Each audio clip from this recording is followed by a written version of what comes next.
he was a super nice guy. But yeah, anyways, about effort, he was just so good, and he's the only guy that beats Flash in best of fives.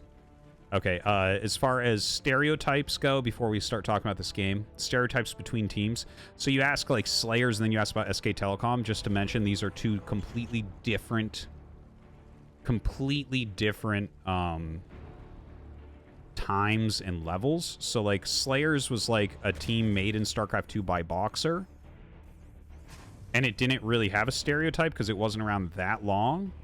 It was, like, pretty good and stuff, and it was cool that Slayer's Boxer ran it.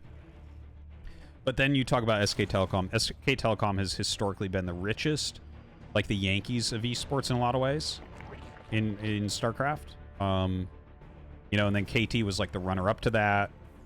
Eastro was known as, like, one of the poor teams. OGN was one of the poor teams. You know, we had the middling teams, like Samsung, Hwasong, Oz, those and stuff, right? What if question donated $3? How would you feel if the afterlife was you having to relive the life of every single unit you ever created in every Brood War game you ever played? You couldn't make me hate Protoss more than I already do, so it would just be the same as my life right now.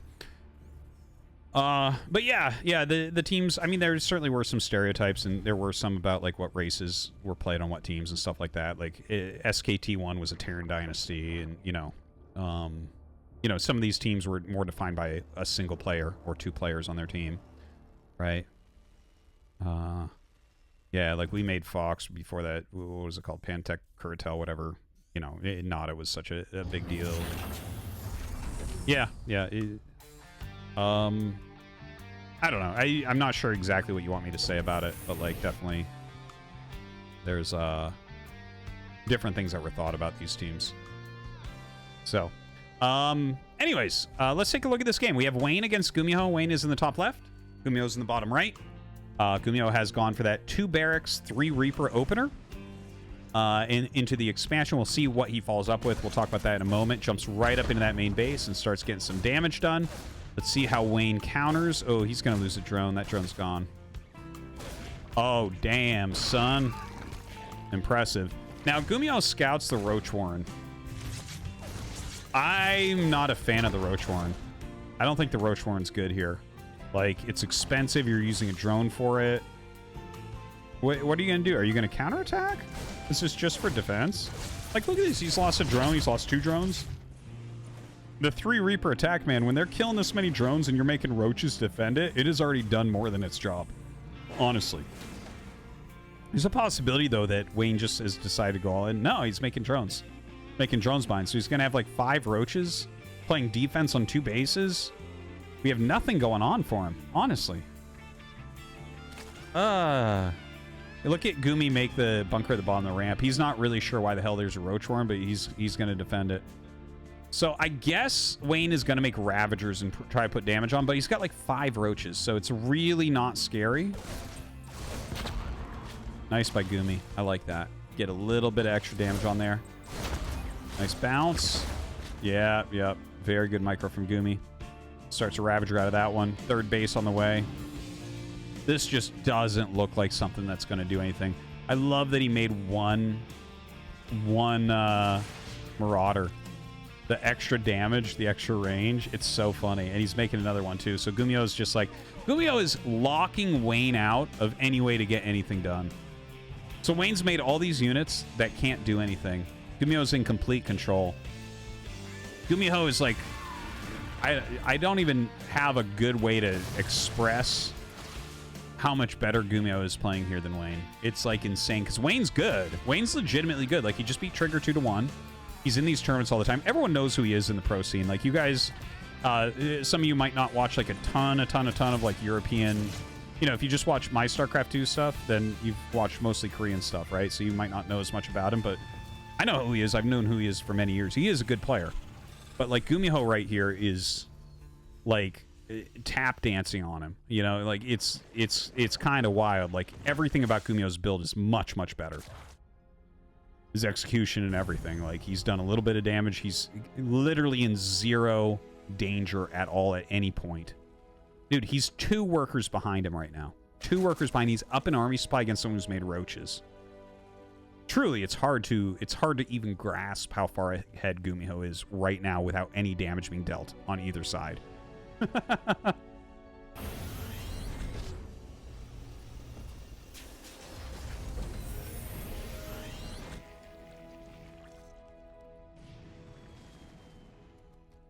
All right, so Gumiho coming up.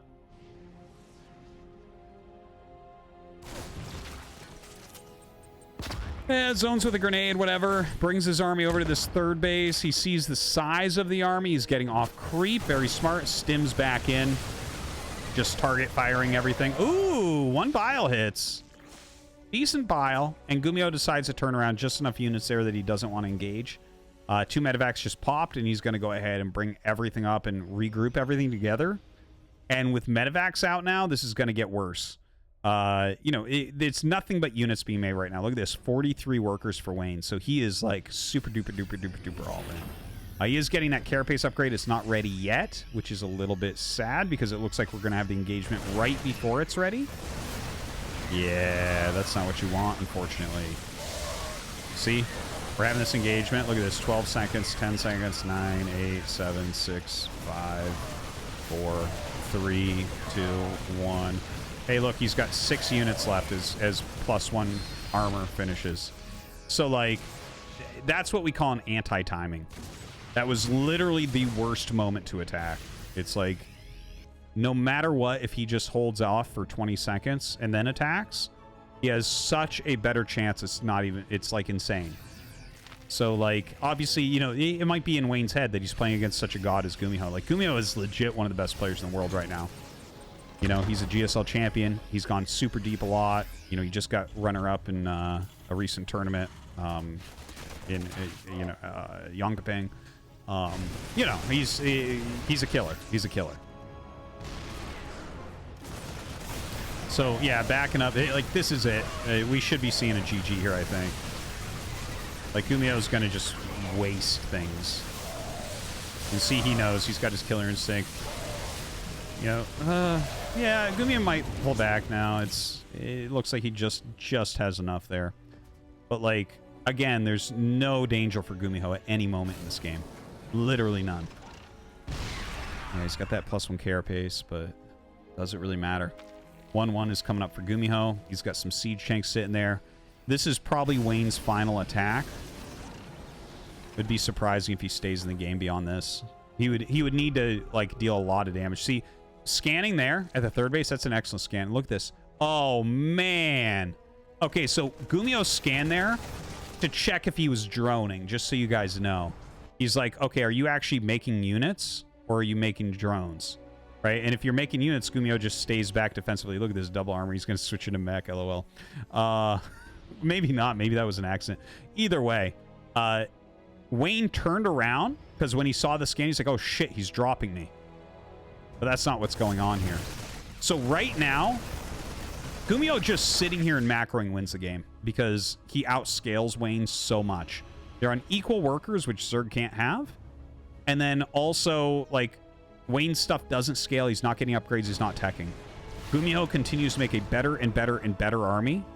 And just, if he only produces the units he's already producing, he just keeps producing them. As we hit max on both sides, he wins overwhelmingly. So yeah, this game is really on its last legs. Yeah, GG. That was utter domination. Utter domination.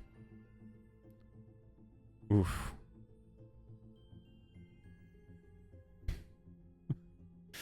No, thanks to shield battery. I feel like I could, but I'm not going to.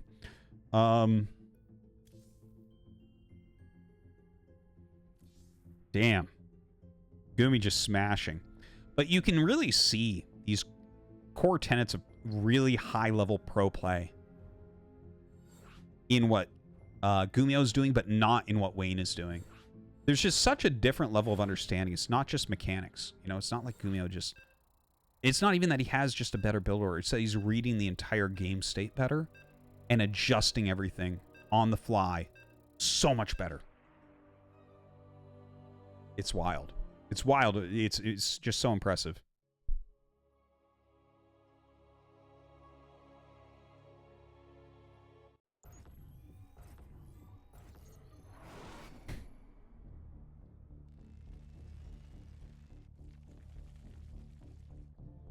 All right. Gumiho on top left, Wayne in bottom right. We're on Gressvon. This is generally a pretty decent map for Zerg. You know, Gressvon is... It gives us longer games in general. That generally does well for Zerg. We normally have this one area that gets pushed in the middle. Up towards Zerg's third or fourth. And right where oftentimes...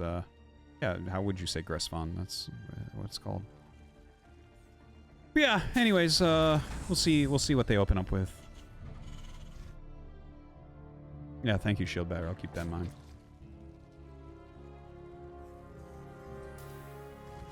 Damn, man. I'm actually, like, watching that Gumiho game. It really... That game was so beautifully done by him. Oh, it's a pool first from Wayne. Okay, so we're going to have something interesting in the early game. Cool. Cool. Very excited.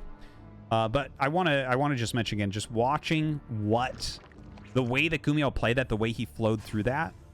I actually have some goosebumps right now just thinking about it. I'm kind of getting some tears in my eyes. Like, that type of shit is the hard stuff to learn. That is the hard stuff to learn in StarCraft, man. Like, Wayne is really good, but then you look at Gumiho and you're like, oh, this just flows together so beautifully. You know? You're not supposed to hard counter things. It's like these softer counters where you're like, yeah, you know, here's my bunker and here's 2 Marauders and, you know, everything else is still going while you're behind now. It's cool, man. Okay, Reaper is going to be coming out. Let's see what Wayne wants here. Like, there's a build where you just run around with the Lings, run around the Reaper path, and then try to slow down the command center. That's why Gumiho's making a Marine, by the way, is to hedge against this since he didn't send an SCV out. If you send an SCV out, like when you see someone SCV scout in this matchup with a Reaper build, it's to check the timing of the hatchery to see if these 4 Lings or 6 Lings are coming. So you'll see these come in now, but he's already made a Marine. Right? So this can't do anywhere near as much as... Oh, that's funny. He doesn't micro the Marine, really. Dude, StarCraft 1 2 Marines are so fucking beefy. It's so hilarious. Those 4 Lings would have killed so much shit in StarCraft 1. Anyways, that's the counter to that, right? A lot of times people go reactor there, so what you're trying to do is, as a Reaper hits you, you hit them, and they have a reactor being made, so the Reaper has to go home. It's really annoying for Terran.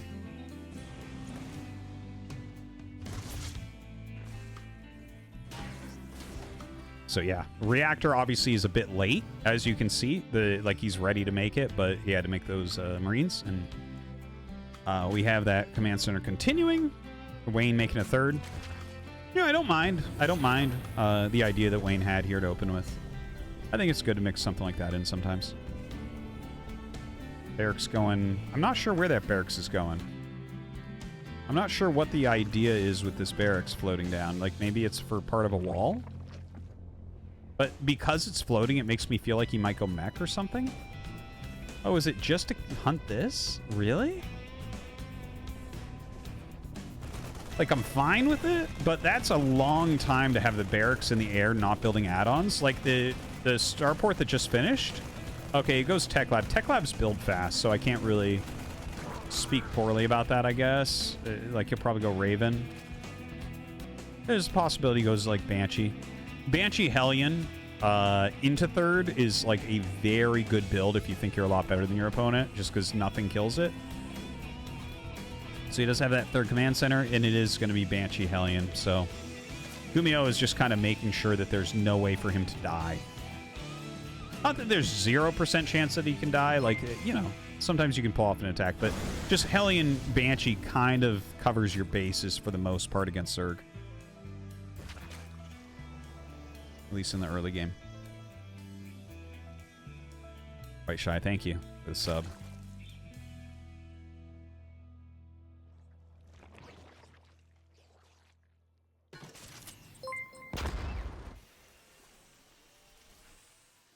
Feza, thank you much, man. Yeah. Cheers to Gary Oak if he's in the chat. Yeah, so anyways, you know, a Cloaked Banshee, Hellion. See if he gets anything done with that. We'll see when he wants to land that third command center as well. Wayne at least getting into a game here, right?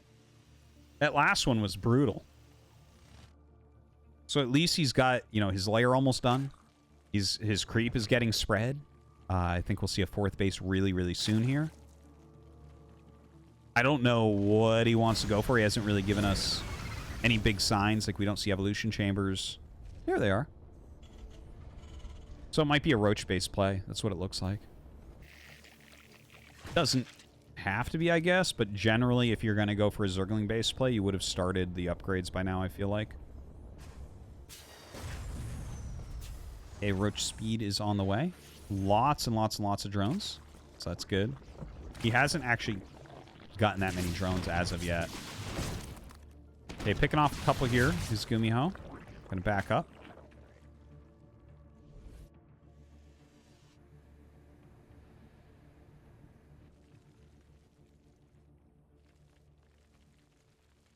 Yeah, that 1-1 is on the way. Just slightly behind Gumi's 1-1. Annoying, but we probably won't see that be a big, big deal here. That is a lot of Hellions, by the way.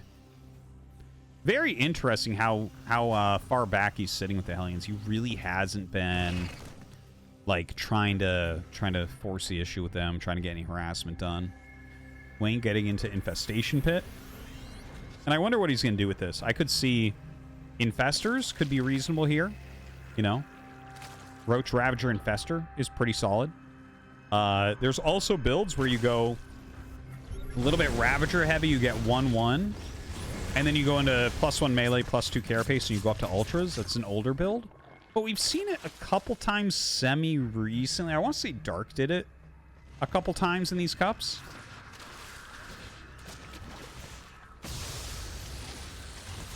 Dude, we've done so many cups now at this point. I'm, like, totally forgetting certain games that we've had in the past. Okay, well, he finally runs in with the Hellions and actually is getting quite a few drones here. 16 drones. Damn, man.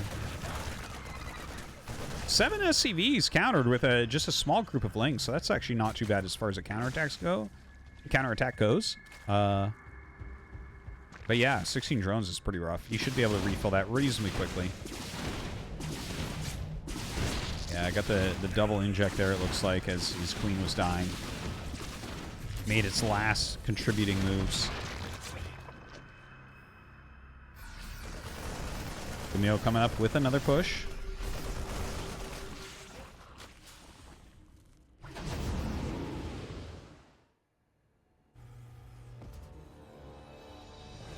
Two getting started here. Yeah, there are some infestors coming out. Mineral field depleted.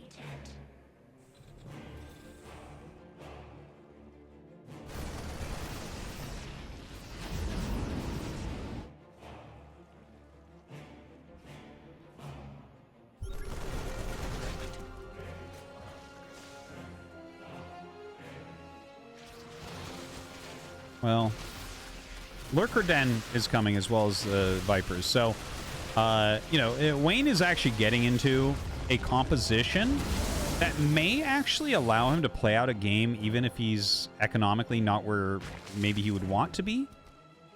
Right? Like, well, I mean, 73 drones on 4 bases is certainly not bad. I don't want to speak ill of that. But it's not like this gigantic, robust economy that I feel like we'd see from Dark right now. Right, I feel like Dark would have 2 more hatcheries making it to other bases, and you have 80+ drones right now for sure. Right? That's kind of Dark-esque. And, like, if you can't get that to pull together, it gets a little bit hard to beat someone like Gumiho. Ooh, sick fungal. Really excellent fungal plus biles. Very, very well done there. But yeah, going into these lurkers with upgrades, with fungal, with you know, Blinding Cloud / Abduct, kind of liking the way that Wayne is approaching this. Like, he's giving himself a macro game here. And, you know, I've talked about this a lot in the past, how the foreign mentality in Brood War, or in StarCraft 2, in any StarCraft, is the better player wins the macro game. But actually, in Korea, they kind of look at it the other way. Like, if you're better than your opponent, attack early.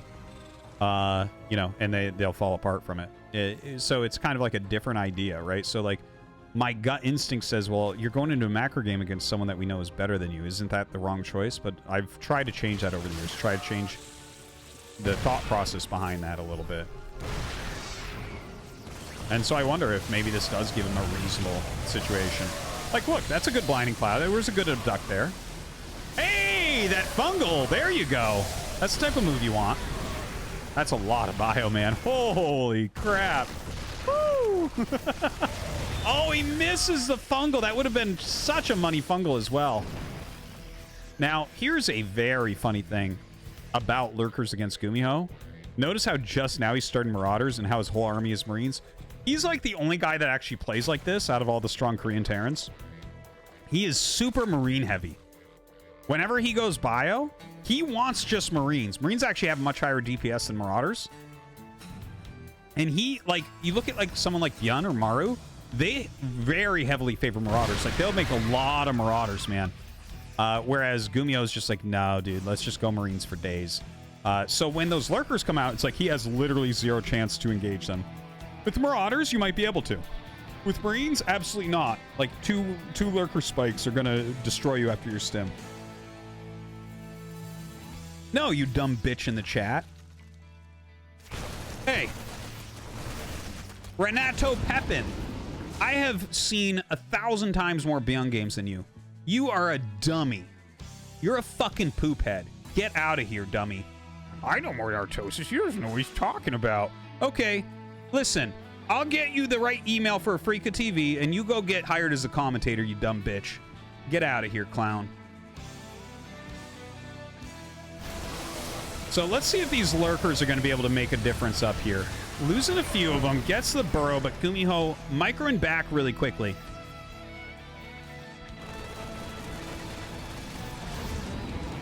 Ooh. Good fungal, but misses right there. All right, moves up, and the Biles should be able to erase some tanks. Oh, he misses the tank. He threw 4 Biles, and that siege tank did not die. Oh, man. Just the overall siege tank number is giving him some real trouble here, but Wayne keeps high supply. Look at this. He's actually got very good creep spread. He's adding some more hatcheries.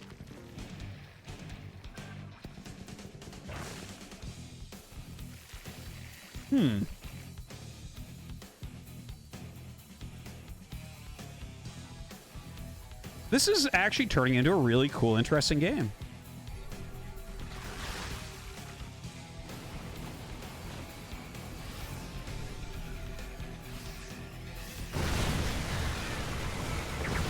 Ooh, good snipes there.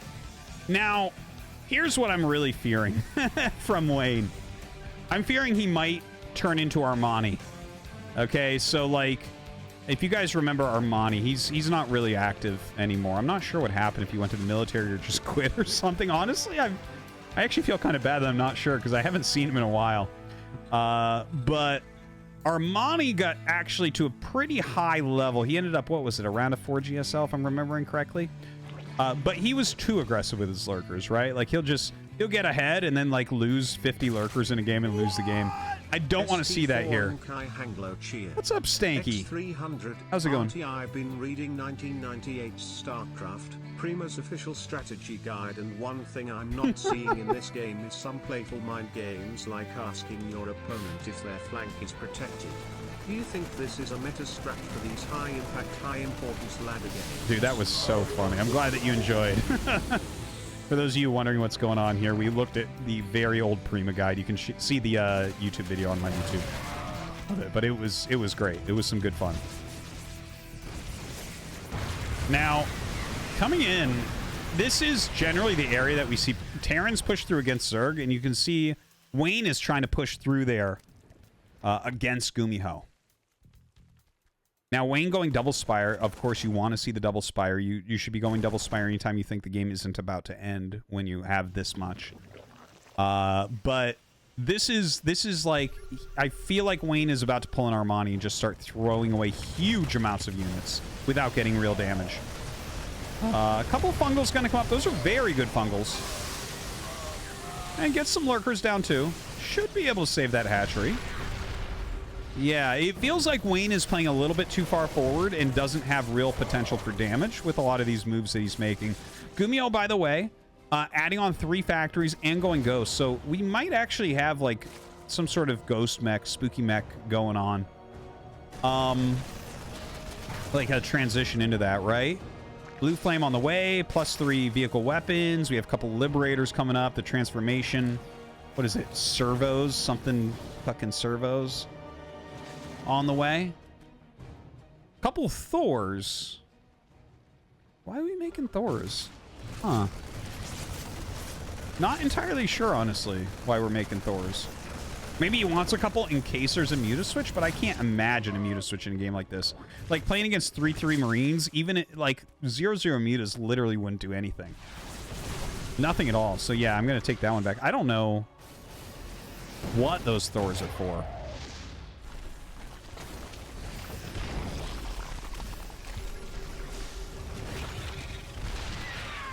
All right, so Gumiho pushing in right now. Very heavy ghost contingent here. Very heavy. Look at me, ghosts. A lot of Lings in here with some lurkers. How heavily do you commit to this? Yeah, he really wants to hold it, I think.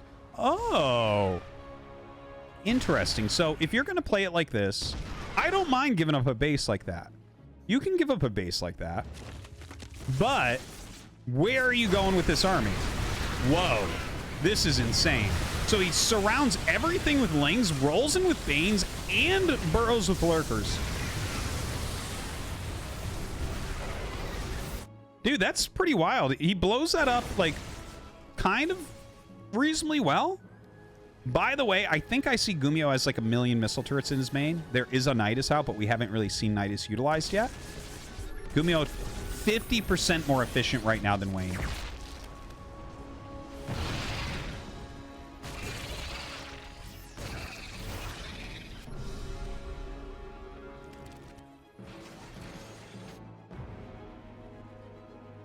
Or we have the +2 as well as Greater Spire coming up. Definitely do need to get that Greater Spire just in case. Burrows those lurkers. Dude, oh my god, that fungal is actually sick. The double fungal? I quite like it, but doesn't have enough to finish anything off there. Dude, Wayne is putting out a nice macro game here, isn't he?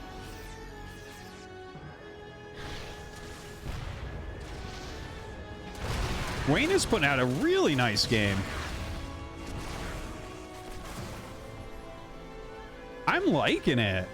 It's like, it looks different from what other people do in these positions as well. And to be clear, it doesn't look as good as what the very top Zergs do. He's kind of got his own thing here. It's a little bit lurker heavy, some Banes in there, right? It's not like a normal comp that you'll see attack in these positions, but he's like making things work. He's holding spots. He's giving spots up. He's counterattacking, killing a base here. He's getting good upgrades, right? Like, he is focusing on getting those upgrades that he wants. There's some really redeeming things occurring.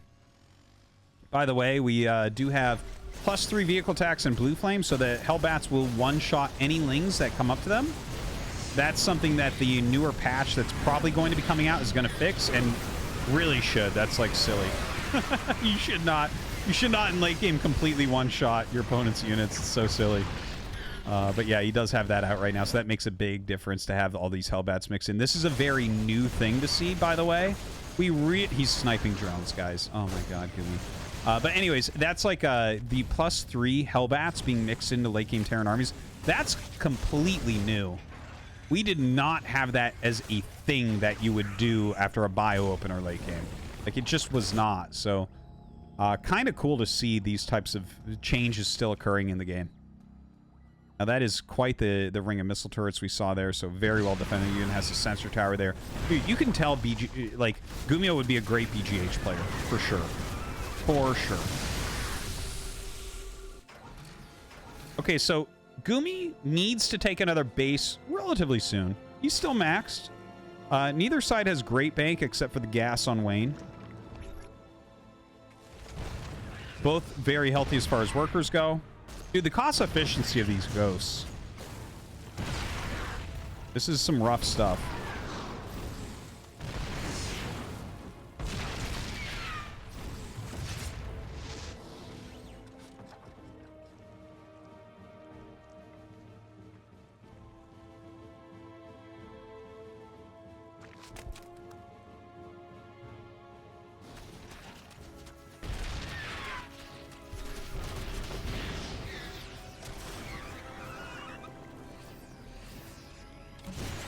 Oh, sick EMP by Gumi.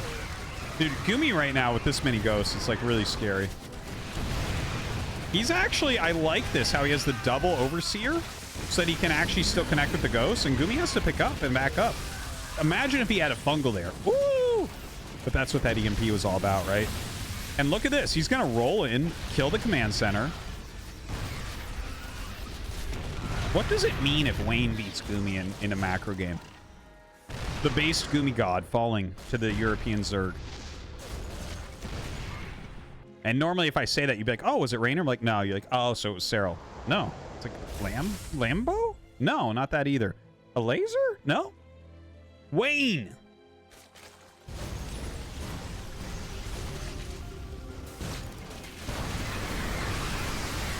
Damn. Look at those lings fry, because... Damn. I wish that Wayne had stayed in that game. That's too bad. That was a fun game. I'm actually surprised he left that quickly right there. Like, I guess Gumiho was being too efficient, pushing down to the bottom. That's going to be a 2-0